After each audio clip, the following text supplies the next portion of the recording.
Praise the Lord. ప్రభునామానికి మహిమ కలుగును గాక. ప్రియ దేవుని బిడ్డలారా, ఈ రోజున మనము ప్రపంచవ్యాప్తంగా మానవుని యొక్క ఎదుగుదలను గురించి మనం ఆలోచన చేస్తే, ఒక మనుష్యుడు వేరే ప్రాంతానికి వేరే దేశానికి వలస వెళ్ళి పని చేసుకుని ఆశీర్వదింపబడాలని అనేకమైనటువంటి ఆలోచనలు కలిగి ఉన్నాడు. పిల్లారా, మన సొంత గ్రామంలో ఉన్న, విదేశాల్లో ఉన్న, ఇతరితర పట్టణాల్లో మనం పనిచేస్తూ ఉన్నా, ఎక్కడున్నా సరే మనం ఆశీర్వదింపబడాలి అంటే, మనం ఏ స్థలములో ఉన్నా దేవుడు మనల్ని హెచ్చించి మనము దీవించబడులాగన ఆయన ఆశీర్వదించాలంటే పరిశుద్ధ గ్రంథంలో ఒక మాట వ్రాయబడి ఉన్నది. ఆ మాట ద్వితీయోపదేశ కాండము 28వ అధ్యాయము 1వ వచనంలో క్లియర్గా వ్రాయబడి ఉంటుంది. నీ దేవుడిని యెహోవా మాట శ్రద్ధగా విని ఆయన ఆజ్ఞాపించున్నటువంటి ఆజ్ఞలన్నిటిని కూడా నువ్వు అనుసరించి నడుచుకుంటే ఈ భూమి మీద ఉన్నటువంటి సమస్త జనముల కంటే నువ్వు హెచ్చించబడతావు.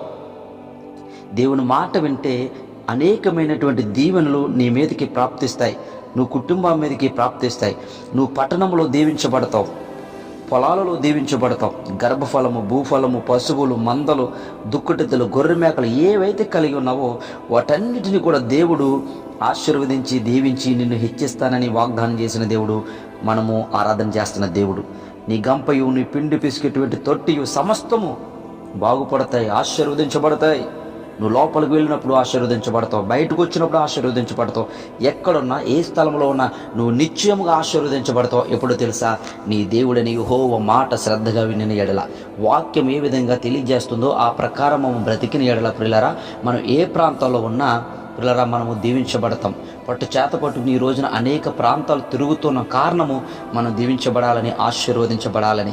మనం ఆశీర్వదించబడాలంటే, మనం దీవించబడాలి అంటే గర్భఫలము, భూఫలము, ఆత్మఫలము, ఈ ఫలాలన్నీ కూడా దేవుడు అనుగ్రహించేవి. కాబట్టి ఆ ఫలములతో మన జీవితాలన్నీ కూడా ఆశీర్వదించబడాలి అంటే ఖచ్చితంగా ఆయన మాటను మనం విని ఆ మాట ప్రకారము జీవించబద్దులమై ఉన్నాం. ప్రభునామానికి మహిమ కలుగును గాక. వాక్యం చదువుతున్నప్పుడు, వాక్యం వింటున్నప్పుడు, ఆ వాక్యం ఎవరైనా బోధిస్తున్నప్పుడు ఆ వాక్యాన్ని మనం అవలంబించి ఆ వాక్యాన్ని మన హృదయంలో చేర్చుకుని ఆ వాక్య ప్రకారము అనగా దేవుని మాట ప్రకారము మనం జీవించినట్లయితే నువ్వు ప్రపంచంలో ఏ ప్రదేశంలో ఉన్నా, ఏ దేశంలో ఉన్నా, ఏ ప్రాంతంలో, పట్టణంలో ఉన్నా, నీకున్నటువంటి ఏ చిన్న పనైనా ఆ పనిలోనే నువ్వు దీవించబడి ఆశీర్వదించబడతావు, హెచ్చించబడతావు. ఎందుకు తెలుసా? నువ్వు దేవుని మాట విని ఆ మాట ప్రకారం జీవించుతున్నావు కాబట్టి. ప్రభునామానికి మహిమ కలుగును గాక.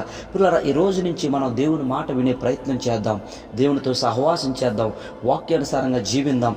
దేవుడు ఏదైతే తెలియజేస్తున్నాడో దాని ప్రకారం జీవించి మనం అనేకమైనటువంటి మేలులు పొందుకుందాం. అట్టి కృపా కనికరములు పరిశుద్ధాత్మ దేవుడు మనందరికీ దయచేయునుగాక. ఆమేన్, ఆమేన్, ఆమేన్.